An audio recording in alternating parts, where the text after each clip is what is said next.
모든 신앙생활의 중심에는 하나님의 말씀이 있습니다.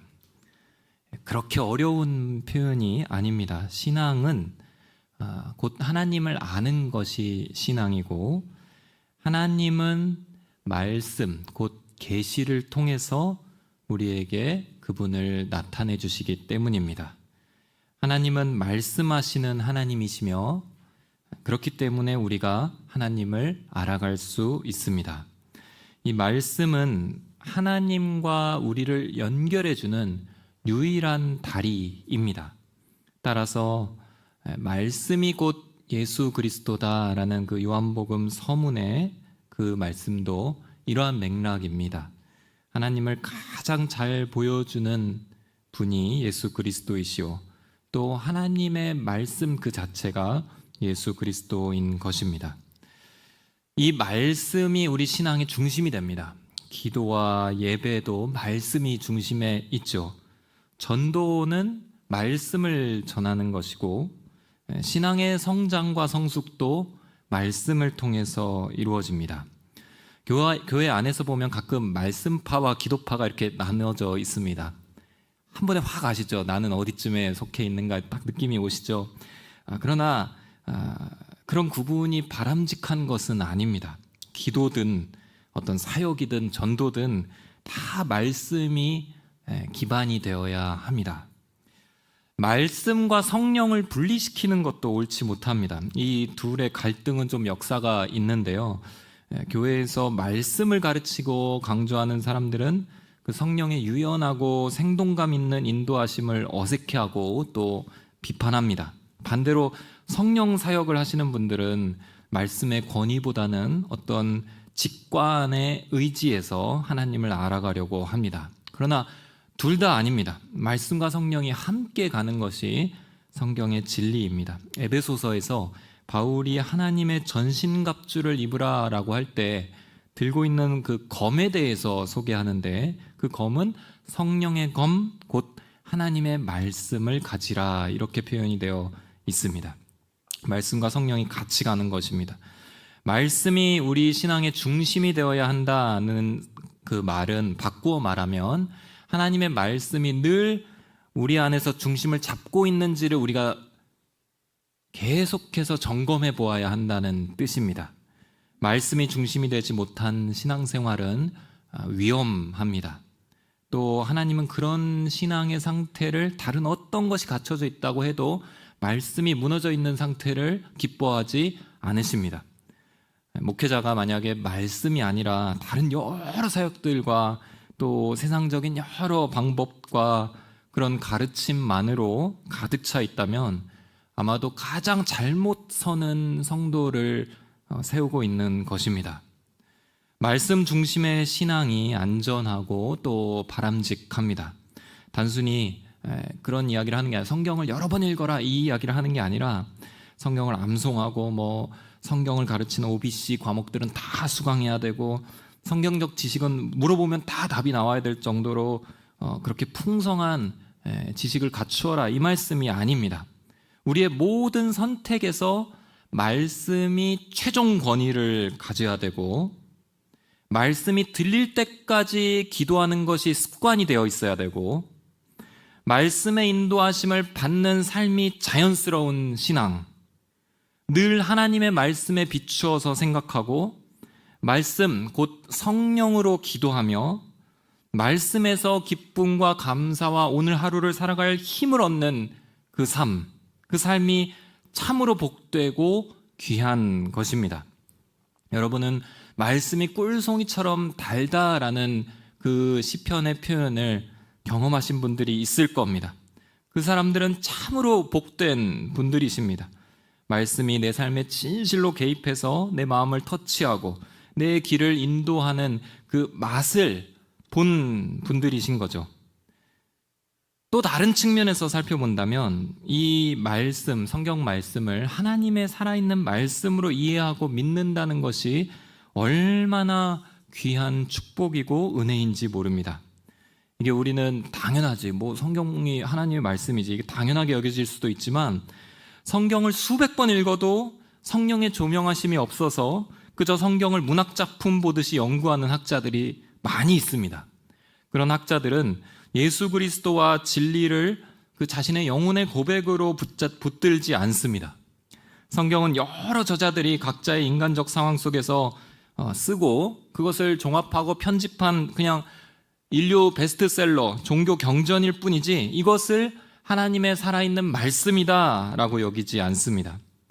여러분들, 하나님의 살아있는 말씀으로 성경이 믿어지는 것이 얼마나 큰 은혜인지 모릅니다. 만약 여러분들이 그걸 그냥 어려서부터 듣고 또 그것을 그냥 믿어졌다면 굉장히 중요한, 너무도 귀한 은혜를 여러분들 받고 계신 것입니다. 제가 신학교 다닐 때 한 노 교수님께서 저에게 조직신앙을 가르쳐 주셨습니다. 은퇴한 지 한참이 지나셨고 우리나라 복음주의 신학의 1세대를 일으키셨던 교수님입니다. 지금은 소천하셨는데 그 유명한 1974년 스위스 로잔에서 열린 로잔 대회 1차 대회 때 그 복음주의자들의 첫 모임 때 한국 대표로 참여하셨던 분이셨습니다. 그 기라성 같은 분이 신학교를 총장도 지내시고 은퇴 이미 하신 지 한참 뒤에 마침 잠시 한 학기 동안 그 교수 자리가 잠깐 비어 있어서 강의가 필요해서 저희 학교에 오셔서 저희들을 가르쳐 주셨습니다. 그리고 또 강단을 떠나셨는데요. 정말 감사하게도 제가 그 강의를 들을 수 있었습니다. 이 교수님이 살아오던 시대, 1970년대, 70년대, 60년대 이때는 자유주의 신학이 거세게 물결치던 시대였습니다.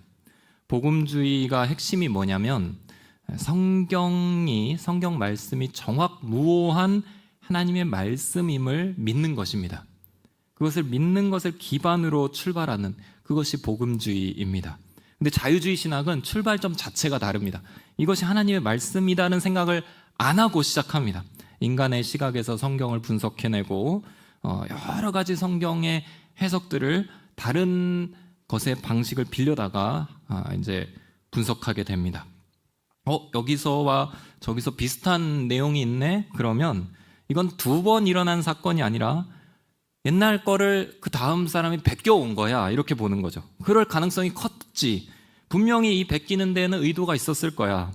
쓰는 사람들이 독자들에게 교훈을 주고자 했겠지.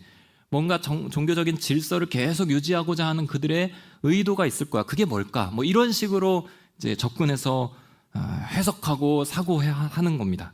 이들은 심리학적으로, 사회학적으로, 문학적으로, 또 때로는 시대의 그 이데올로기를 합리화하기 위해서 성경을 가져다가 새롭게 해석하면서 이해합니다. 성경을 놓고 그대로 하나님의 말씀으로 인정하는 가운데 분석하고 묵상하는 것은 은혜를 경험하게 하지만 성경이 하나님의 말씀인 것 자체를 부인하면서 살피는 연구는 오히려 하나님의 임재에서 그 영혼이 멀어지게 합니다. 근데 그런 신학이 주류였을 때에 복음주의 신학을 하셨던 분이시죠. 그 자유주의 신학이 거세게 요동치던 시대에 복음주의 신학을 붙잡고 논문을 발표하고 목회자들을 양성하는 신학교를 세우신 것입니다. 교계에서는 참으로 귀한 분이셨고 또 거장이시지만 그분의 이 젊은 시절에는 이 복음주의 신학을 한다는 것이 결코 주류가 아니었습니다. 극소수로 학문이 아니라 너네는 학자가 아니라 무턱대고 믿는 학자의 태도가 아니다라고 비판받던, 학자들이 조롱하던 그런 대상이 되기도 하셨습니다. 그런데 복음주의 신학으로 성경은 하나님의 말씀이야 여기서부터 시작하셔서 이렇게 신학을 굳건하게 지켜오신 거죠.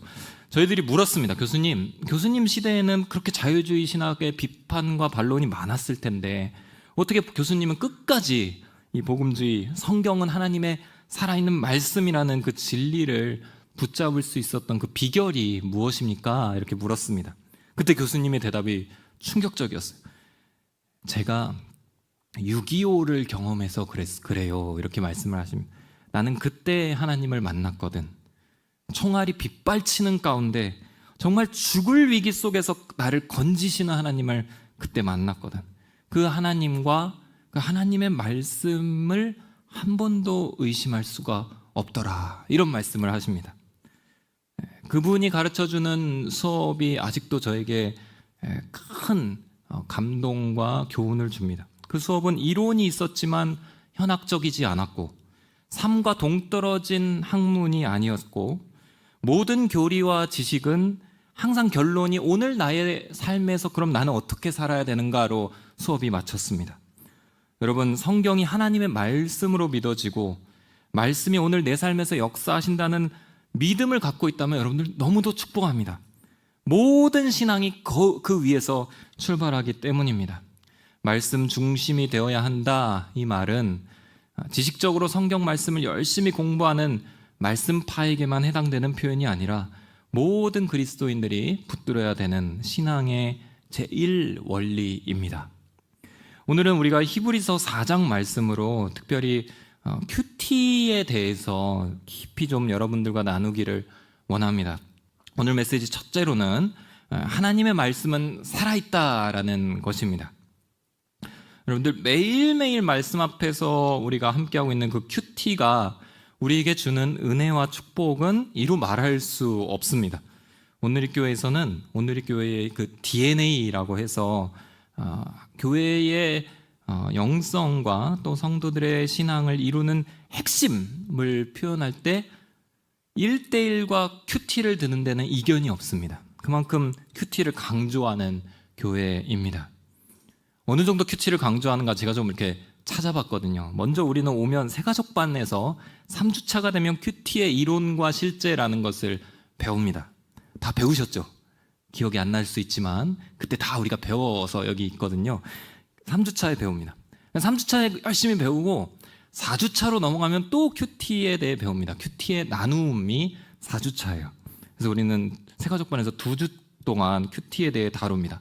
그리고 5주차에 들어가면 1대1을 연결이 되거든요. 그럼 그 1대1에서 과제가 큐티가 됩니다. 그래서 약 한 그 16주 기간 동안에 큐티를 계속 점검하고 큐티에 대해 이야기를 합니다. 그 1대1 16주 과정 중에 6번째 만남은 뭘까요? 큐티입니다. 네. 큐티를 집중적으로 또 배우는 한 주가 있습니다. 그렇게 해서 이제 새가족이 돼서 등록 교인이 되고 1대1도 마치면 기초 양육, 이제 좀 더 성경을 배워봐야지 그러면 양육 과정들 중에 기초 부분부터 시작하거든요. 그 기초 과정에 4주에서 6주 동안 큐티를 집중해서 배우는 큐티 스쿨이 있습니다. 그래서 대부분의 성도님들 아마 이 큐티 스쿨도 또 들으셨을 거예요. 저희 교회는 새벽 기도의 말씀은 늘 그 날짜의 큐티 본문입니다. 지금은 조금 특별 순예배를 하고 있지만 원래 순예배의 본문은 그 전주에 했던 큐티 말씀이 본문이 되죠. 어디를 가든 큐티 나눔방이 있고요. 어느 사역팀을 가든 큐티 나눔이 익숙한 교회가 바로 온누리 교회입니다. 온누리 교회 성도님과 큐티는 뗄래야 뗄 수가 없습니다. 저는 이 새가족 단계부터 큐티를 가르치고 강조하는 이 방향이 너무도 귀하다고 생각합니다.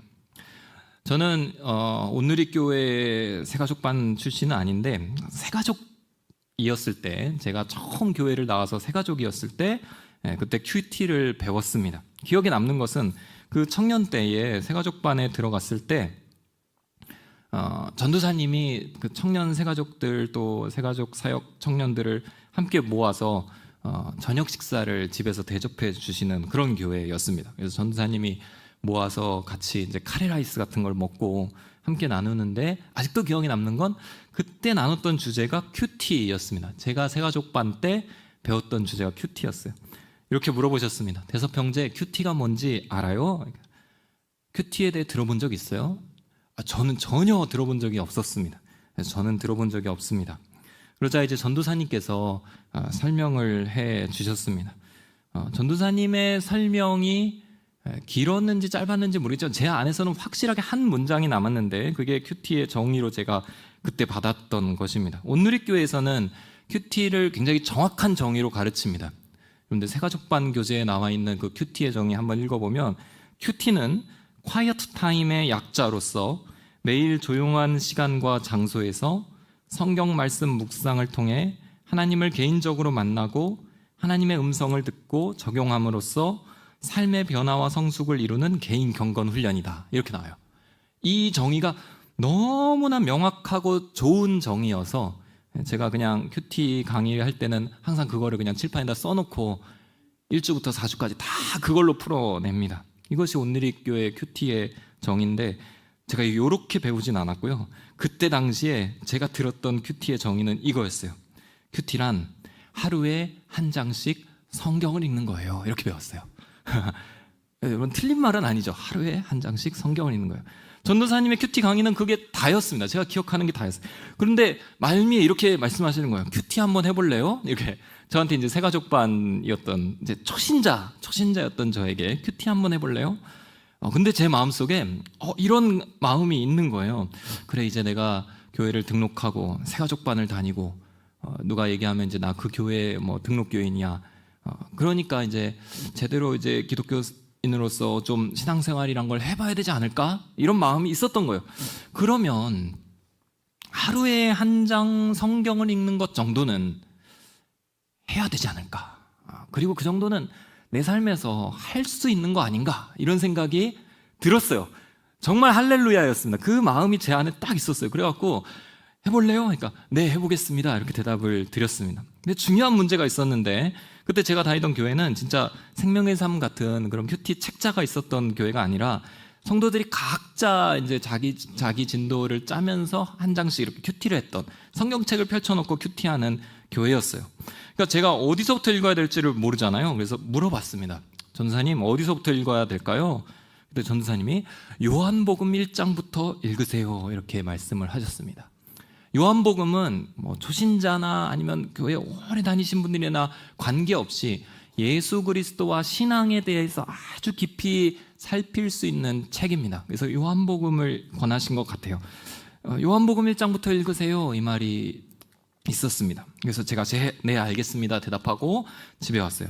아주 밤 늦게 이제 와서 그 생각이 나는 거예요. 그래서 그래, 나도 큐티란 걸 해보자. 이렇게 해서 성경을 처음으로 제 인생에서 제가 손으로 성경책을 펼치는 역사가 그날 저녁에 일어났습니다. 근데 요한복음이 생각이 안 나는 거예요. 무슨 복음인 건 제가 들었는데 근데 딱 펼쳐보니까 복음서가 4개가 있는 거예요. 네, 제가 그랬습니다. 그래서 마태복음, 마가복음, 누가복음, 요한복음, 야, 이거 어디서부터 읽어야 되나 생각이 안 나는 겁니다. 근데 고민이 오래 가지는 않았어요. 왜냐하면 이렇게 성경을 가만히 보니까 검은색, 빨간색 이렇게 구별이 되는데 이 빨간색 딱 펼치니까 신약 성경 이렇게 신약 전서 이렇게 나오고 그거 한 장 딱 넘기니까 마태복음부터 시작되는 거예요. 신약부터 읽으라나 보다. 그래서 마태복음 1장을 읽었습니다. 제 인생의 첫 큐티가 시작됐어요. 그날 밤에 아브라함의 자손이며 다윗의 자손인 예수 그리스도의 세계라. 이게 개역 한글 버전이었거든요. 제가 그때 있었던 성경은 아브라함과 다윗의 자손 예수 그리스도의 세계라. 그리고 나서 당황스러운 일이 펼쳐지는데 누가 누구를 낳고 누가 누구를 낳고 누가 누구를 낳고 누가 누구를 낳고 누가 누구를 낳고 누구서부터 누구까지가 몇 대요 누가 누구를 낳고 막 이러면서 한 70% 이상이 사람 이름으로만 돼 있는 아는 사람이 아브라함과 다윗밖에 없어요. 이거 어떡하냐. 다 읽었습니다. 퀴즈. 제가 그날 큐티를 하면서 이 마태복음 1장 안에서 예수님에 대한 큰 감동과 은혜와 삶의 변화와 성숙의 메시지를 발견했을까요? 마음이 뜨거워지거나 성령의 지혜가 임하는 그런 어떤 하나님의 거룩한 은혜가 있었을까요? 전혀 없었습니다. 전혀 없었어요. 그냥 2분 안에 그 사람 이름을 다 읽고 덮었어요. 근데 제 마음에 어떤 마음이 드냐면 나는 큐티를 했다라는 자부심이 드는 거예요. 그러니까 저는 큐티를 한 거죠. 하루에 한 장 성경을 읽었으니까 덮었어요. 그리고 그냥 잤어요. 다음 날이 돼서 또 생각이 나는 거예요. 그래서 또 마태복음 2장을 펼쳐서 읽었습니다. 이제 좀 예수님이 태어나신 이야기가 나오니까 좀 재밌게, 그래도 그나마 좀 재밌게 읽었던 것 같아요. 그래도 뭐 2분 안에, 뭐 길어야 3분 안에 큐티가 끝났어요. 뭐 변화, 은혜, 뭐 그런 거 하나도 없었습니다. 근데 한 달이 지나고 나니까 제가 마태복음을 다 큐티한, 매일매일 큐티하는 사람이 되어 있는 거예요. 그게 너무나 이렇게 뿌듯했습니다. 그래서 저는 계속해서 읽어 나갔습니다. 마가복음 하루에 한 장, 또 그것도 한 보름 지나니까 다 끝나더라고요. 그래서 마가복음도 읽었어요. 누가복음을 갔습니다. 근데 누가복음쯤 가니까 어떤 게 느껴지냐면 앞에서 2번이나 봤던 내용이 또 한 번 더 나오는 거예요. 3번째 보는 내용이 있는 겁니다. 근데 3번쯤 보니까 그 큐티 안에서, 그 말씀 안에서 제가 정말 그 예수님이 말씀하시는 현장에 가 있는 것 같은 느낌이 드는 거예요. 한 3번쯤 그 내용을 이제 이해하고 보니까 그 자리에 같이 앉아 있는 것 같이, 예수님이 기적을 베푸는 그 현장에 내가 있어서 보는 것 같은, 또 예수님이 말씀하시는 그 자리에 내가 그 앞에서 그냥 앉아서 같이 잔디밭에서 앉아서 듣고 있는 것 같은 그런 느낌이 있었습니다. 그리고 어느 날은 제가 이제 그때 대학교 막 졸업반 막 이래서 여러 가지로 막 고민과 여러 근심이 많았는데 그 안에서 저에게 딱 맞는 위로의 말씀이 있는 거예요. 너무도 신기하게 그날 저에게 주시는 말씀인 것 같은 정확한 말씀이 있어서, 와, 이거 진짜 신기하다 하고 성경을 보다가 이건 그냥 덮을 수가 없는 거예요. 그래서 옆에다가 메모지 하나 꺼내서 메모지에다 적어서 책상 앞에 붙여놓는, 그런 식으로 큐티가 조금씩 늘어가기 시작했습니다. 시간이 조금씩 늘어났어요. 어느 날은 10분, 어느 날은 20분, 어느 날은 30분. 이게 이상하게 늘어나서 어느 날은 1시간 큐티하고, 어느 날은 아침 먹고 큐티 시작했는데 점심 먹을 때가 되는, 반나절이 지나가는, 큐티가 제 삶에 조금씩 이렇게 들어오기 시작했습니다. 그렇게 엉망진창으로 시작했던 큐티인데 시간이 이렇게 흐르면서 계속 큐티가 제 안에 들어왔습니다. 한 1년 조금 더 지나니까 한 2년쯤 됐을 때 신약성경 큐티가 다 끝났어요. 하루에 한 장씩 읽어갖고. 그때쯤에는 이제 큐티 노트도 옆에다 놓고 적고 있고, 제가 하나님을 만나고 공동체를 또 섬기면서 또 리더십 훈련도 받고 있었습니다. 다시 말씀드리지만 저는 공동체에 소속되고 큐티 배우고 예수님 인격적으로 만나고 성령 체험하는 것이 모두 다 한꺼번에 일어났어요. 저의 인생에서 딱 그 시기에 다 쏟아졌습니다. 그래서 저는 이것이 연결되어 있다고 확신합니다. 하나님의 이 신앙의 안에서 공동체와 큐티와 예수 그리스도를 인격적으로 경험하는 그 모든 것이 다 연결되어 있다고 생각해요. 다시 저는 창세기 1장부터 와서 큐티를 했고 한참이 흘렀습니다. 그러다가 큐티하다가 주님께서 주의 종으로 부르시는 말씀을 그 큐티 안에서 받았어요. 그리고 신학교에 가서 지금 목사가 돼서 이 자리에 있습니다. 사랑하는 성도 여러분, 오늘 여러분들과 함께 우리 이 말씀이 어떠한 것인지에 대해서 한번 읽어보기를 원합니다. 우리 히브리서 12절 말씀 함께 우리 한번 읽고 가겠습니다. 시작. 하나님의 말씀은 살아있고 힘이 있으며 양날선 어떤 칼보다도 더 예리해 혼과 영과 관절과 골수를 찔러 쪼개기까지 하며 마음의 생각과 의도를 분별해냅니다. 아멘. 큐티는 우리가 이론을 배울 필요가 분명히 있습니다. 그러니까 내가 큐티하는 게 제대로 하는 거 맞나도 점검해 봐야 되고, 또 그 큐티하는 정석을 우리가 배울 필요는 분명히 있지만 이론만으로 접근하는 것은 절대로 아닙니다. 왜냐하면 하나님의 말씀이 그 자체가 살아있기 때문입니다. 살아있는 말씀에 그대로 능력이 있습니다. 그래서 큐티는 큐티하면서 배워가는 겁니다. 큐티하면서 늘어가게 돼요. 성령님께서 여러분에게 묵상이 무엇인지, 적용이 무엇인지, 또 큐티에서 이 단계가 왜 중요한지 친히 다 가르쳐 주실 것입니다. 성령님이 자유롭게 말씀 안에서 운행하면서 여러분들의 큐티를 점점 더 심화시켜 주실 것입니다. 큐티에는 실패란 없습니다. 조금 부족한 큐티를 하고 큐티 적용이 좀 서툴러도 그것이 우리 영혼에는 큰 교훈을 줍니다. 그래서 계속해 가면서 하나님 말씀 앞에 설 때에 하나님의 말씀이 살아있기 때문에 그 말씀이 결국은 우리를 이끌어주고 변화시켜 줍니다. 이론으로 배우는 게 아니에요. 저희 아이가 아주 어렸을 때 유치원을 다녀왔는데 놀라면서 이런 말을 저한테 와서 하는 거예요. 아빠, 오늘 나비에 대해서 배웠어? 이러는 거예요. 완전 신기했어. 그래서 저는 나비를 관찰했나 보다, 또 나가서 이렇게 체험하는 시간이 있었나 보다 했는데, 나중에 물어보니까 나비를 유치원에서 홀로그램으로 보여주는 그 체험을 한 거예요. 홀로그램 체험 안에서 가상현실로 나비가 날아다니는 걸 보고 왔는데 그게 너무 신기했던 거예요. 근데 제가 참 마음이 미묘했습니다. 이게 들판에 나가면 진짜 살아있는 나비가 있는데 그 살아있는 나비를 통해 배우는 지식이 훨씬 더 생동감 있고 값지고 경이로운 걸 텐데 그걸 이렇게 시각적으로 구현해낸 홀로그램 보고 와서 저렇게 감동하다니. 마찬가지입니다. 큐티는 이론을 통해서 배우는 게 아니라 살아있는 그 하나님 말씀 현장 안에 그대로 들어가서 배우는 것입니다. 사랑하는 성도 여러분, 이 말씀이 살아있는 것을 여러분들이 매일매일 경험하기를 주의 이름으로 축원합니다. 이 표현, 하나님의 말씀은 살아있고 운동력이 있어. 이 표현에 여러분들의 영혼이 반응하기를 축복합니다. 그 어떤 무미건조한 지식보다, 생명 없는 지혜보다 하나님의 말씀 그 자체가 여러분들을 변화시킬 것입니다. 그것은 운동력이 있고 힘이 있어서 여러분의 영혼을 덮치고 쪼개고 변화시킬 것입니다. 그냥 그 말씀에 노출하는 것만으로도 충분합니다. 그냥 노출되고 있으면 하나님이 알아서 그 살아있는 말씀이 변화시켜 주실 것입니다. 여러분들 그 말씀 자체에 여러분들의 영혼을 그냥 마음을 열고 맡기시기를 주의 이름으로 축원합니다. 오늘 말씀 둘째로는 마음의 준비는 필수적이다라는 것입니다. 마음의 준비가 중요하다. 큐티의 첫 순서는 본문을 펴서 읽는 것이 절대로 아닙니다. 저는 이제 시작할 때 그냥 그렇게 시작했지만 점점 큐티를 해가면서 이 큐티에서는 준비하는 과정 또 하나님의 은혜가 필요하다는 것을 깨닫게 되었습니다. 그 은혜는 다름 아니라 말씀을 깨닫는 은혜입니다. 같은 말씀이어도 그 말씀을 깨닫는 은혜가 강하게 부어지기를 우리가 사모해야 합니다. 말씀이 문제가 아니에요. 마음이 문제라는 것을 우리가 깨달아야 됩니다.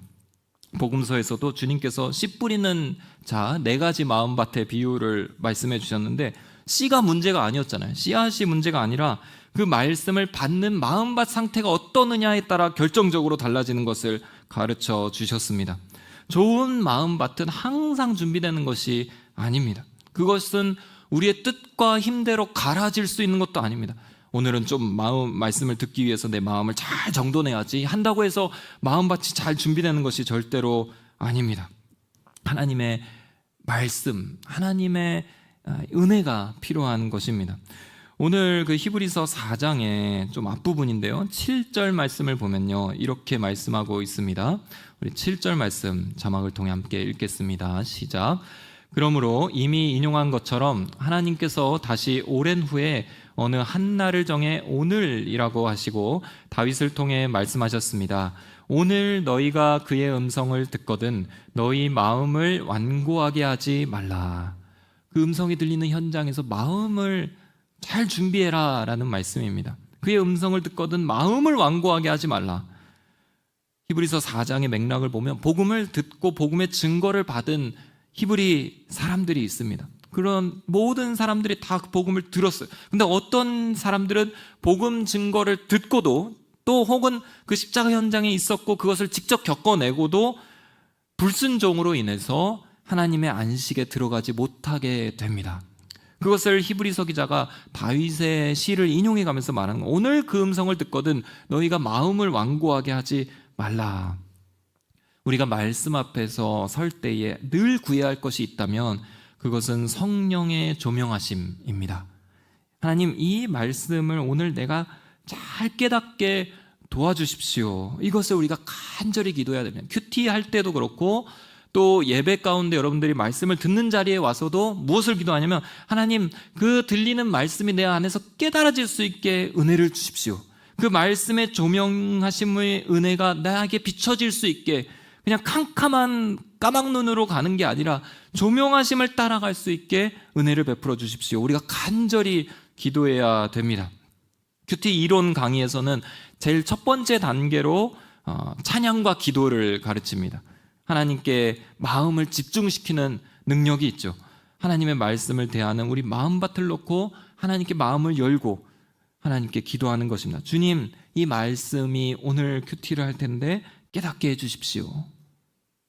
간절히, 길 필요도 없습니다. 간절히 여러분들 기도하고 그날의 큐티를 하면서 어떤 열매가 달라지는지 한번 체험해 보십시오. 주님, 이 깨달은 말씀을 정말 하나님의 뜻대로 살아갈 수 있게 도와주십시오. 이 두 가지 기도를 이 첫 단계에서 준비하는 것입니다. 진실한 기도와 찬양 속에서 우리의 마음이 준비될 것입니다. 그리고 그것이 큐티에 있어 가장 중요한 부분 중에 하나입니다. 오늘 말씀 세 번째로는 말씀은 우리의 생각과 관점을 분별해낸다입니다. 우리 12절 말씀 후반부 한번 잘 생각하면서 한번 12절을 다시 한번 읽겠습니다. 시작. 하나님의 말씀은 살아있고 힘이 있으며 양날선 어떤 칼보다도 더 예리해 혼과 영과 관절과 골수를 찔러 쪼개기까지 하며 마음의 생각과 의도를 분별해냅니다. 큐티를 하다 보면 가장 큰 그 큐티의 맛이 느껴질 때는 언제냐면 우리의 마음의 생각과 의도가 나도 몰랐는데 발견이 될 그 순간입니다. 다른 차원에서 조명이 돼서 내가 정말 이렇게 하고 있었구나, 내 마음이 이랬구나라는 것이 발견될 때 우리가 큐티의 큰 은혜를 누립니다. 우리가 거울을 보면 얼굴에 나도 몰랐던 얼룩, 나도 몰랐던 헝클어진 머리, 어디선가 흐트러진 옷차림새가 거울을 볼 때 발견이 되잖아요. 딱 정확하게 딱 짚어지잖아요. 그럼 그것을 이렇게 고치게 되는데, 저는 그 설교 후에 넥타이가 삐뚤어져서 힘들었어요, 이런 피드백도 받아봤거든요. 그러니까 나는 모르는 거예요. 저는 모르는데 그게 거울을 보면 알게 되는 거죠. 어떤 부분이 내가 그랬구나. 근데 전혀 몰랐던 부분을 보게 되는 힘이 거울에 있는 것처럼 마찬가지로 말씀이 우리를 비출 때에는 우리가 알지 못하는 하늘의 관점과 지혜가 임합니다. 그것이 분별이라는 표현입니다. 우리의 마음의 생각과 의도를 내가 알고 있는 게 아니거든요. 나는 모르고 어쩌면 덮어놓고 모른 척하고 있거나 아니면 아예 모르거나 깨닫지도 못하고 그냥 완악한 그런 마음인데 그게 어느 순간 보여지는 거예요. 엑스레이 찍어보면 나오듯이 그렇게 보여지는 것, 그것이 분별입니다. 이미 내가 잘 알고 있고 또 누구나 다 알 법한 지혜라면 그걸 말씀의 능력이라고 표현하지 않았을 겁니다. 그러나 예리한 검이다 이런 표현을 해가면서 말씀은 우리의 깊은 부분을 찔러 쪼갠다. 오늘 말씀은 그렇게 말합니다. 혼과 영과 관절과 골수를 찔러서 쪼개기까지 한다. 얼마나 섬뜩한 표현일까요? 관절이 쪼개진다, 이 표현을 우리가 가만히 보면 얼마나 몸의 가장 깊은 곳까지 샅샅이 파헤친다는 말입니까? 혼과 영이 찔린다, 이 말은 우리의 생각의 가장 깊은 곳까지 말씀이 들어가서 임하여 역사한다, 그런 뜻이잖아요. 우리의 마음을 비출 뿐만 아니라 찔러서 쪼개어서 보여주는, 그게 큐티가 가져오는 큰 유익입니다. 제가 그렇게 하루에 한 장씩 큐티를 하기 시작해서 이제 몇 년이 이제 흘렀거든요. 몇 년이 흘러갔습니다. 저의 삶에서 가장 큰 문제 중에 하나는 이제 진로의 문제였는데, 그 제가 준비하고 있는 시험이 이게 열리지가 않는, 합격이 잘 안 되는, 맨날 떨어지는, 맨날이 아니죠. 매년 1년에 한 번 있는 시험인데 계속 떨어지는, 제가 한 7년을 떨어졌거든요. 20대가 그냥 날아가 버렸어요. 그 1년 내내 준비한 시험을 하루에 몰아서 하는데 계속 떨어지는. 그때 시험 준비하는 과정 중에 큐티를 하고 있었는데 시험 며칠 전이었어요. 한 3, 4일 전 되게 불안한 느낌이 있었습니다. 큐티하면서. 왜냐하면 잠언이 끝나가고 있었어요. 잠언 다음에 나오는 게 전도서거든요. 시험 거의 마지막 그 막바지 시험 날짜 앞서서 전도서를 묵상하게 될 것 같은 거예요. 아니나 다를까 한 3, 4일 전에 전도서 1장 큐티를 하게 됐습니다. 이제 기도하고 큐티를 딱 펼쳤는데, 그런데 나중에 전도서 1장 한번 댁에 가셔서 읽어보시면 은혜 많이 받으실 겁니다. 모든 헛되니 모든 것이 헛되도다, 이렇게 나와요. 네. 3번, 4번 헛되고가 계속 반복되는, 이것도 헛되고 이것도 헛되고 이것도 헛되고 이것도 헛되고. 제가 그날 이렇게 큐티를 하다가 딱 덮고 독서실 옥상으로 올라갔습니다. 하늘을 쳐다보면서 한숨을 깊이 쉬었던 그 기억이 나요.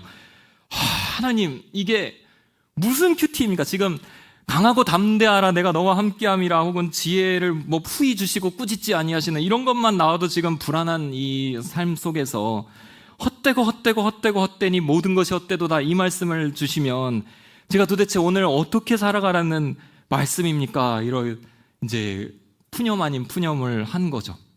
근데 하나님이 그날 저에게 응답을 동시에 하셨어요. 그래서 이렇게 말씀하신 거예요. 지금 너의 마음이 정말 중요한 것에 꽂혀 있느냐 아니면 다른 어떤 것에 꽉 차 있느냐 이걸 보여주시는 겁니다.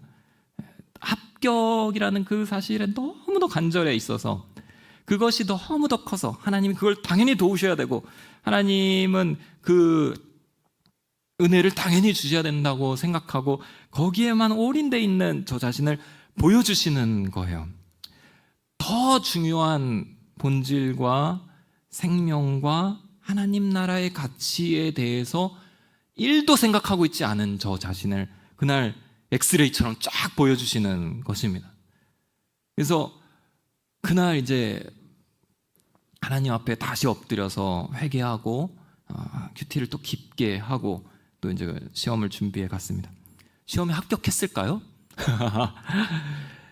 떨어졌고 근데 아슬아슬하게 떨어졌어요. 그 아슬아슬하게 뭐 물론 뭐 그 총점 몇 점 사이에 그냥 막 몇백 명이 있었지만 아슬아슬하게 저도 좀 아슬아슬하게 떨어진 상태였고 근데 참 아이러니하게도 지금 돌아보면 그 큐티를 하고 그 시험을 봤던 해에 주님께서 저를 주의 종으로 부르셨어요.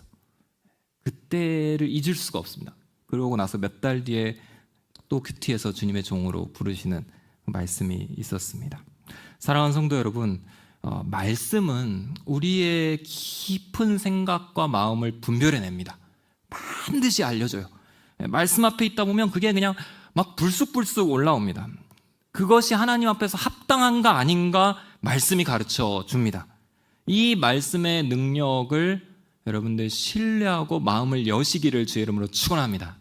그걸 두려워하지 마시고 말씀이 나를 수술할 수 있게 그냥 수술대 위에 올라가서 내어놓고 큐티 하십시오. 그럼 막 칼이 와서 그냥 쪼개고 막 파헤치고 그 안에 있는 것들을 다 샅샅이 보여줄 때 감사함으로 그 수술을 받으십시오. 그 말씀이 이끄시는 대로 살겠다고 결단하십시오. 여러분들의 삶이 단언컨대 완전히 달라질 것입니다. 오늘 말씀 네 번째로는 말씀은 우리의 연약함을 공감하고 차원을 넘어선 위로를 제공한다입니다. 그렇다고 이렇게 우리가 말씀이 그냥 막 수술하는 의사처럼 냉정하고 매정하고 날카롭게 우리를 찔러 파헤친다, 찌른다고만 오해하시면 안 됩니다. 우리가 큐티를 통해 알아가는 하나님은 얼마나 우리에게 관심 있는 사랑의 하나님인가를 알게 됩니다. 그분은 인자하시고 자비로우시고 긍휼이 풍성하시며 우리의 삶을 끝까지 지키시며 동행하시며 영원토록 변함없는 참 선하신 하늘 아버지라는 사실을 우리는 큐티하면서 가장 많이 경험하게 될 것입니다. 그분의 위로가 큐티 중에 임합니다. 삶을 용서하시며 삶을 새롭게 하시는 그 은혜, 우리의 연약함을 보듬으시며 채워주시는 그분의 능력, 큐티에서 경험이 됩니다. 그분은 우리의 모든 것을 살피시고 드러내심과 동시에 우리를 아시고 긍휼히 여기시는 분이십니다. 우리의 연약함을 위로하시는 분이세요. 오늘 말씀 우리 15절 말씀에 우리 예수 그리스도에 대한 표현인데요. 한번 읽겠습니다. 시작. 이는 우리에게 계신 대제사장은 우리의 연약함을 동정하지 못하시는 분이 아니며 또한 모든 면에서 우리와 동일하게 시험을 당하셨으나 죄가 없으신 분이기 때문입니다. 아멘. 예수님은 냉혹한 집도의가 아니라는 겁니다. 우리 곁에 계신 대제사장인데 우리의 막 죄악을 막 파헤치고 그것을 정죄하는 심판자도 아니며 우리의 연약함이 어떠한 것인지를 동정하실 수 있는 분이다. 충분히 동정하시는 분이다. 왜냐하면 모든 면에서 우리와 동일하게 시험을 받으셨지만 특별히 그분은 죄가 없으신 분이시기 때문에 하나님과 가까이 계시는 너무도 특별한 존재인 거죠. 우리의 모든 것을 아시고 경험하셨고, 그리고 죄가 없으신 분이십니다. 우리가 이 안에서 얼마나 큰 위로를 경험하는지 모릅니다. 근데 그 위로는 이 땅의 차원을 넘어서는 위로예요. 우리의 시선을 들어서 하늘의 시선을 보게 하는 위로입니다. 풍랑을 그냥 잔잔케 하는 그 정도가 아니라 풍랑 너머를 바라볼 수 있게 하고, 하나님의 소망을 꿈꿀 수 있게 하고, 하나님의 능력에 붙들려서 그 고난의 때를 지나갈 수 있게 하는 위로입니다. 그것이 큐티의 놀라운 측면입니다. 여러분들 중에 고난 받으시는 분이 계시다면, 고난 한복판에 계시는 분이 계시다면, 하나님이 전혀 보이지 않고 하나님의 은혜가 너무도 절실한데 느껴지지 않는 그런 분들이 계시다면, 큐티 안에 있기를 주의 이름으로 축원합니다. 이 안에서 위로를 받으십시오. 이 안에 있는 위로는 넘치는 위로입니다. 그분이 받은 고난은 우리의 고난과 비교할 수 없는 고난이고, 그분의 동정과 그분의 공감은 우리의 세상에서 얻을 수 있는 어떠한 위로보다도 큰 위로입니다. 세상에서 볼 수 없는 위로, 세상의 차원을 넘어서는 위로를 제공하시는 분이십니다. 저희 막내, 저희 아시는 분들 잘 아시겠지만, 막내가 조산으로 태어나서 또 신생아 중환자실에서 사경을 헤매고 있을 때, 뭐 정신이 없죠. 뭐 목사라고 뭐 정신줄을 붙잡고 이렇게 믿음의 길을 걸어가는 게 아니더라고요. 그냥 앞이 캄캄하고, 또 내가 뭘 하고 있는지도 모르겠고, 하나님이 어떤 분이신지도 지금까지 알고 있었던 게 모든 게 다 뒤집어지는 듯한 그런 경험 속에서 시간을 보내고 있었습니다. 제가 그때를 보냈던 것을 생각하면 딱 두 가지로 버텼던 것 같아요. 하나는 성도님들의 기도였습니다. 공동체의 위로와 중보의 능력이 얼마나 큰지를 알고 있습니다. 성도님들의 기도가 그냥 저희 가정을 그냥 버티게 했습니다. 그리고 또 한 가지는 큐티였어요. 큐티가 매번 하던 큐티인데, 그때는 이제 생명의 삶으로 이제 큐티를 하고 있었는데, 그때의 큐티 말씀이 요한계시록 큐티였어요. 얼마나 복잡하고 어려운 큐티입니까? 근데 제가 큐티 하려고 큐티 책을 딱 펼치면, 하나님이 그 큐티에 있는 그 글자, 그 말씀이 저기 어디 올림픽 스타디움 안에서 관중이 다 같이 한 목소리로 외치는 것처럼, 천둥 소리처럼 쩌렁쩌렁하게 울리는 거예요. 제가 그냥 요한계시록을 이렇게 읽는데 그냥 귀가 시끄러울 정도로 그렇게 들리는 겁니다. 하나님의 그 나라에 대해서, 하나님의 그 심판에 대해서, 또 하나님의 백성의 그 영광에 대해서, 예수 그리스도에 대해서 그냥 쩌렁쩌렁하게 울리는 그 큐티를 그때에 경험을 했습니다.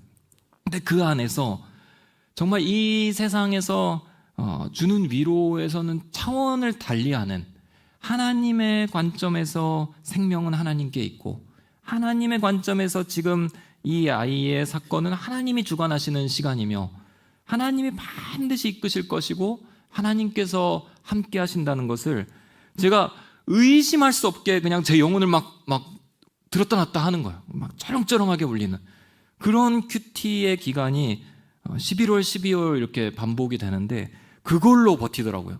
그걸로 중보와 함께 하나님 앞에서 버틸 수 있었습니다.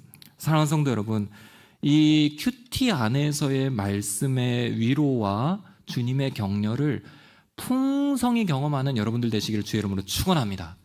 좀 욕심을 가져서 하나님 앞에, 주님, 저는 큐티에서만큼은 정말 세상 누구보다도 은혜를 풍성히 경험할 수 있게 해주십시오. 그런 기도를 드리십시오.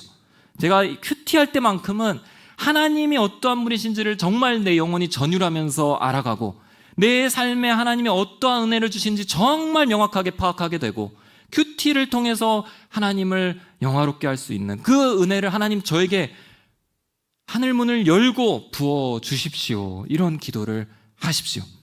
여러분들의 기도에 반드시 하나님은 응답하실 것입니다. 마지막으로 말씀은 필요할 때 도우시는 은혜의 보좌로 우리를 인도합니다. 필요할 때 도우시는 은혜의 보좌, 이 표현이 중요합니다. 우리 16절 말씀 마지막으로 함께 읽겠습니다. 시작. 그러므로 자비하심을 얻고 필요할 때 도우시는 은혜를 얻기 위해 은혜의 보좌 앞으로 담대히 나아갑시다. 아멘. 이 4장의 결론은 이렇게 끝납니다. 자비하심을 얻고 필요할 때 도우시는 은혜를 얻기 위해 은혜의 보좌 앞으로 담대히 나아갑시다. 두 가지 표현이 특별한데요. 한 가지는 필요할 때 도우시는 은혜입니다. 이건 뭐냐면 개역개정 성경으로는 때를 따라 돕는 은혜 이렇게 나옵니다. 그러니까 어느 때는 도우시고 어느 때는 안 도우시고 이게 아니라 필요한 그 은혜의 때에는 반드시 은혜를 주신다는 뜻입니다. 필요할 때 도우시는 은혜.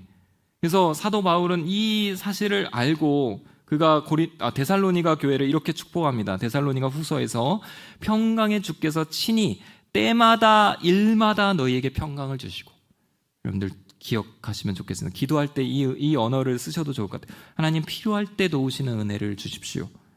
때를 따라 돕는 은혜를 주십시오. 때마다 일마다 하나님 은혜를 부어 주십시오. 그 때가 되면 하나님의 은혜가 자동적으로 오는 것입니다. 그 은혜를 하나님이 허락하시는 거예요. 근데 큐티할 때 그 은혜가 특별히 더 붙들게 됩니다. 그게 보이게 되죠. 매일매일 하나님 말씀 앞에 서는 자에게는 그 필요할 때 돕는 은혜가 오게 돼 있습니다. 또 말씀이 어디로 데리고 가냐면 하나님의 보좌로 우리를 데리고 가는데, 그래서 우리를 인도하시는데 그 보좌가 은혜의 보좌다 이렇게 얘기합니다. 도우시는 은혜를 얻기 위해 은혜의 보좌 앞으로 담대히 나아갑시다. 너무도 우리가 익숙한 표현이지만 사실 굉장히 역설적인 표현입니다. 왜냐하면 모든 보좌는 심판의 보좌입니다. 모든 보좌는 왕이 앉은 자리고 왕은 통치권과 심판주이시기 때문에 그 자리에 나간다는 것은 심판을 받는 자리입니다. 그 자리에서 은혜가 베풀어진 굉장히 예외적인 경우인데, 오늘 말씀이 인도에서 데리고 가는 주 예수 그리스도께서 데리고 가시는 그 하늘 보좌는 은혜의 보좌다 이렇게 표현이 됩니다. 히브리서에서 가장 중요한 표현 중에 하나입니다. 이것은 그리스도인에게는 하나님 앞에서의 서는 것은 심판의 보좌에 서는 것이 아니라 은혜의 보좌에 서는 것이다. 우리에게는 예수 그리스도의 공로를 통해서 은혜의 보좌로 나아가는 그 길이 활짝 열려 있습니다. 그리고 매일 그 은혜의 보좌, 때에 따라 돕는 은혜를 얻기 위해서 그 은혜의 보좌 앞에 서는 것이 바로 큐티입니다. 옆에 분들 한번 바라보시면서 이렇게 고백하겠습니다. 큐티하면 행복해집니다. 큐티하면, 네, 한 번 더 이렇게 인사하겠습니다. 내일도 큐티합시다. 내일도 큐티합시다. 말씀을 한번 정리해 볼게요. 첫째, 하나님의 말씀은 살아있습니다. 살아있습니다. 그 말씀의 능력 자체가 여러분들을 인도해 가실 겁니다. 둘째, 마음의 준비가 필수적입니다. 마음을 준비하는 것이 반드시 필요하고 그 단계가 중요합니다. 셋째, 말씀은 우리의 생각과 관점을 쪼개고 분별해 냅니다. 우리를 비추는 거울과 같습니다. 넷째, 말씀은 우리의 연약함을 공감하고 차원을 넘어서는 이 땅에서 볼 수 없는 위로를 제공합니다. 다섯째, 말씀은 필요할 때 도우시는 은혜의 보좌로 우리를 인도합니다. 사도 바울이 사도행전에서 에베소 장로들을 만나서 마지막 그 전도 여행 때 고별 설교를 합니다. 그리고 이런 말을 하면서 마치는데요. 주와 및 그 말씀에, 그의 말씀에 너희를 맡긴다, 이렇게 설교를 마칩니다. 주님께 맡기는 것은 이해가 되는데 하나님의 말씀에 너희를 맡긴다, 이런 표현을 씁니다. 그 말씀이 그들을 능히 지키시고 인도하시는, 그 인격적으로 살아있어서 그 말씀이 지키시고 인도하시기 때문입니다. 저는 우리 남양주 온누리교회가 말씀이 직접 역사하시는 교회가 되기를 주의 이름으로 축원합니다. 큐티가 살아있는 교회가 되기를 축복합니다. 말씀이 살아있다는 것을, 말씀이 정말 나를 쪼갠다는 것을, 말씀이 풍성한 위로를 준다는 것을 매일같이 경험한다면 세상이 우리를 당해낼 수 있는 것은 아무것도 없을 것입니다. 성령의 역사가 마음껏 부어질 것입니다. 이 교회가 어느 시스템이 없어도 자연스럽게 하나님의 능력을 증거하는 교회가 될 것입니다. 여러분들과 저 그리고 이 교회를 하나님의 말씀에 맡깁니다. 여러분들의 삶에 이 말씀이 풍성하기를 축복하고 이 은혜가 시작되기를 축복하고 평생 그 은혜의 보좌로 나아가 서시는 그 계속되는 큐티의 은혜 속에 사시는 여러분들 되시기를 주의 이름으로 축원합니다. 시간 함께 기도하고 마무리하기를 원하는데요. 오늘 우리 들은 말씀을 생각하면서 말씀 앞에서는 우리 자신을 비추고 또 하나님의 말씀의 은혜를 사모하며 또 그 말씀이 나를 비추실 때 그 말씀을 충성되이 순종하겠다고 결단하며 우리가 오늘 새롭게 그 말씀 앞에서 서기를 기도하기를 원합니다.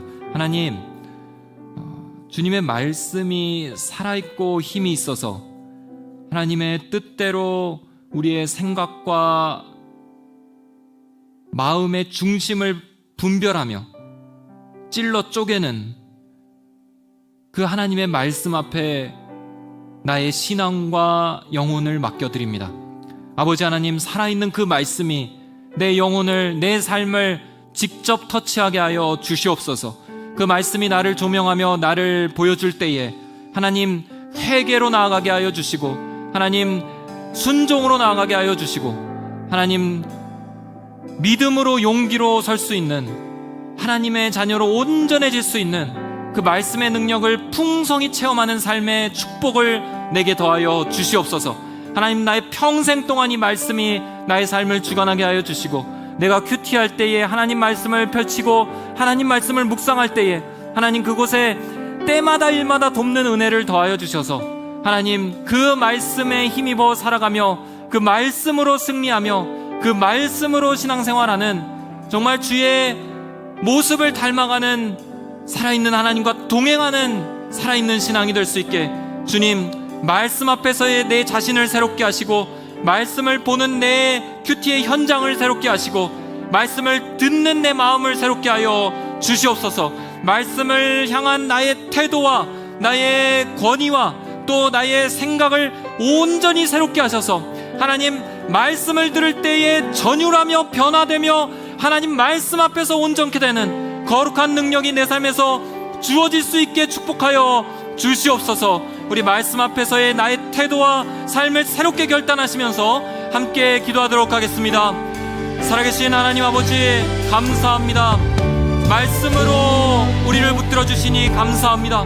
아버지 하나님, 그 어떠한 것보다 하나님의 말씀이 우리를 살리시고 우리를 구원하시며 우리와 동행하시며 우리의 영과 혼을 찔러 쪼개기까지 하시는 그 말씀의 능력이 우리 안에 있음을 아버지 하나님 보았습니다.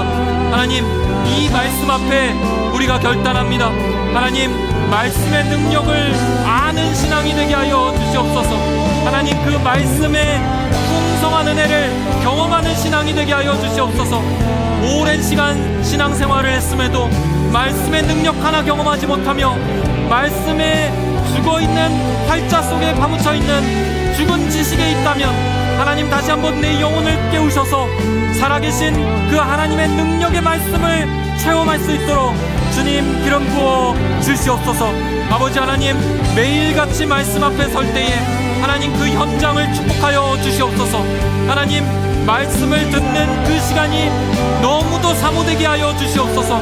간절한 마음으로 주의 말씀을 펼칠 때에 하나님, 이 말씀의 활자가 꿈틀거리며 내 영혼을 전율케 하여 주시고 좌우의 날선 검처럼 나를 찌르고 쪼개어 하나님, 내 안에 있는 모든 더러운 것들이 드러나며 하나님, 주님 앞에서 분별되며 주님의 수술대 위에 오를 수 있도록 주님, 나의 마음을 새롭게 하여 주시옵소서. 그러나 하나님, 이 말씀이 우리를 긍휼히 여기시며 우리에게 힘을 주시며 때를 따라 돕는 은혜가 있으며 하나님, 언제나 우리의 연약함을 동정하시는 그 하나님의 은혜의 보좌인 것을 우리가 기억합니다. 아버지 하나님, 말씀 앞에 설 때에 두려움을 제하여 주시고 하나님을 오해하지 않게 하여 주시고 아버지 성령 하나님께서 친히 인도하셔서 그 말씀이 해석되고 우리 안에서 소화되며 하나님 그 말씀으로 내가 하루를 살아가는 데에 전혀 부족함 없이 조명이 되어서 하나님 구체적으로 또 하나님의 말씀을 순종할 때 얻는 복이 어떠한 것인지를 하나님 내 삶에서 실제적으로 경험할 수 있도록 주님 우리에게 그 큐티의 적용의 은혜 또한 더하여 주시옵소서. 아버지 하나님, 어떠한 말씀 앞에서도 은혜를 받는 자가 되게 하여 주시고 어떠한 말씀 앞에서도 내 영혼이 꿈틀대며 반응하는 자가 되게 하여 주시고 우리 안에 있는 완고한 마음 주의 성령으로 쓸어주시고 하나님 우리 안에 있는 그 딱딱하고 갈라져 있는 마음을 주의 성령의 단비로 하나님 부드럽게 하여 주시고 주님의 삽과 주님의 트랙터로 기경하셔서 아버지 하나님 말씀을 심어 30배, 60배, 100배의 열매를 맺는 거룩한 은혜가 우리 교회 안에 풍성이 넘치도록 역사하여 주시옵소서. 하나님, 세상의 지혜와 교훈을 배우는 곳이 아니라 주님의 말씀이 선포되는 곳입니다. 주님의 말씀을 통하여 기도하며 주님의 말씀을 붙잡고 하나님 것을 체험해가며 그 말씀을 증거하는 것이 교회입니다. 아버지 하나님, 그 말씀의 능력이 풍성한 교회가 되게 하시고 아버지 하나님, 거룩한 역사를 주님 말씀을 붙잡는 성도들을 통하여 이루어 주시옵소서. 아버지 하나님, 세상을 향한 하나님 무기도 곧 말씀의 검이고 아버지 하나님 오로지 우리를 새롭게 할 수 있는 것 역시 말씀의 역사임을 고백합니다. 주님, 주님의 말씀이 마르지 않게 하여 주시옵소서. 주님, 우리 성도들에게 주님의 말씀이 비추어지게 하여 주시옵소서. 어둠 속을 헤매는 것이 아니라 하나님 갈 길을 알지 못하고 각기 자기 소견대로 걷는 것이 아니라 분명한 주의 말씀이 눈앞에 펼쳐져서 활주로처럼 펼쳐져서 좌로나 우로나 치우치지 않고 주야로 이를 묵상하며 그것을 즐거워하는 주의 거룩한 복이 우리의 것이 되게 하여 주시옵소서. 말씀 안에서 위로를 얻게 하여 주시옵소서. 고난을 품고 있는 자들, 고난 가운데 있는 자들, 고난 한복판에 있는 자들, 오늘도 신음하는 가운데 주님의 은혜를 구하고 있는 자들, 하나님 풍성한 말씀의 은혜를 경험하게 하여 주시옵소서. 어두컴컴한 터널 같은 곳에서도 주님의 말씀이 친히 발의 등이 되어 인도하여 주시고 아버지 하나님 그 길을 걸어갈 때에 하나님 그 말씀이 주시는 위로와 그 말씀 안에서 얻는 풍성한 복이 하나님 영혼을 소생케 하며 하나님 다시 한번 열매를 맺게 하며 오히려 그 고난 가운데 하나님의 영광을 드러내는 자로 설 수 있도록 주여 역사하여 주시옵소서. 주님, 큐티의 은혜를 구합니다. 아버지, 큐티가 진실해지게 하여 주시고 아버지 하나님, 큐티의 책을 펼치는 것이 하나님 부담과 숙제가 아니라 즐거움과 하나님 온전한 헌신이 되게 하여 주시옵소서. 아버지 하나님, 그 말씀 안에서 적용한 것들이 그 하루의 삶을 인도하는 열쇠가 되게 하여 주시고 아버지, 그것을 순종했을 때 어떠한 변화가 있는지, 그것을 순종했을 때 어떠한 세상의 변화가 있는지 경험하고 또 경험하는 우리 성도들 될 수 있게 주여 역사하여 주시옵소서. 아버지 하나님, 주님의 은혜를 구합니다. 말씀의 은혜를 구합니다. 아버지 하나님, 오직 그 말씀 앞으로 우리를 매일같이 그리고 신실하게 인도하여 주시옵소서. 하나님 함께하여 주시옵소서.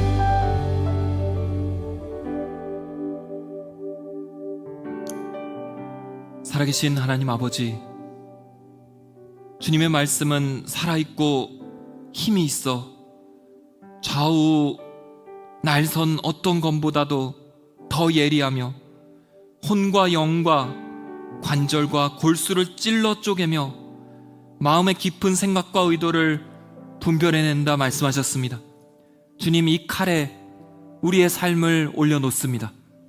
주님께서 찌르고자 하시는 부위를 찔러주시고 드러내고자 하시는 부위를 드러내시고 고쳐주고자 하시는 부위를 고쳐주시옵소서. 매일매일 말씀 앞에 설 때에 우리 마음이 겸손해지게 하여 주시고 그 말씀을 통하여 주실 은혜를 너무도 간절히 사모하면서 하나님을 구하며 주님의 뜻대로 나아가는 주의 백성 되게 하여 주시옵소서. 율법이 없는 민족이 아니라 말씀이 살아있는 백성이 되게 하여 주시고, 그 말씀과 날마다 동행하며 하나님을 체험하는 능력의 자녀들 다 되게 하여 주시옵소서. 특별히 어두컴컴한 고난을, 그 한복판을 가고 있는 성도들을 위해 기도합니다. 그들 위해 말씀의 빛이 비추어지게 하여 주시옵소서. 말씀이 친히 발의 등이 되게 하여 주시고 길의 빛이 되게 하여 주셔서 아버지 하나님, 그 말씀대로 순종하며 나아갈 때에 하늘의 위로를 얻고 성령의 능력을 힘입으며 오히려 그 고난의 때가 하나님의 영광을 드러내는 주님의 시간이 되게 하여 주시옵소서. 온누리교회의, 남양주 온누리교회의 모든 성도들의 큐티를 하나님 붙들어 주시고, 하나님 그 말씀을 펼칠 때 깊은 감동과 은혜가 날마다 샘솟는 거룩한 복을 우리 안에 풍성히 허락하여 주시옵소서. 이 말씀이 우리의 삶을 변화시키며 이 말씀이 우리의 사명을 새롭게 하여 그 말씀이 세상 가운데 하나님의 나라로 열매 맺는 하나님의 이 거룩한 섭리가 우리를 통하여 일어나게 하여 주시옵소서. 이제는 우리 주 예수 그리스도의 말씀 되신 은혜와 하나님 아버지의 신실하시며 그 말씀으로 사랑하시는 사랑하심과 성령님의 함께하시며 분별하시며 교통하시는 역사가 하나님의 말씀을 붙잡고 그 말씀에 힘입어 신앙의 열매를 맺어가기로 결단하는 이곳에 고개 숙인 모든 성도들의 삶과 그 말씀 생활 위에, 선교사님과 선교지 그 말씀이 증거되는 곳 위에, 이 나라와 이 민족 위에, 저 북녘 땅 위에 영원토록 함께하옵시기를 간절히 축원하옵나이다. 아멘.